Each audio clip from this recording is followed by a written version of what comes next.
Hello everyone and welcome to Vlinkoz channel. In today's video, I will guide you through the resolutions for fixing the photo capture file, creation failed camera error, 0xa00f424f 0x80131500. And now let's get started.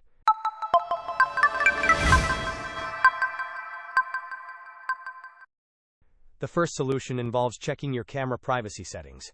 To do this, right-click on the Start button and select Settings from the menu. Navigate to the Privacy and Security tab. In the right pane, select Camera.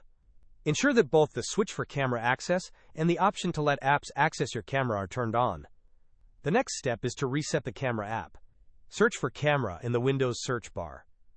Once you find it, go to App Settings. Scroll down and click on Reset, and then click on Reset again to confirm. Hope this was helpful. Don't forget to like and subscribe if you enjoyed. As always, thanks for watching, and I will see you in the next video.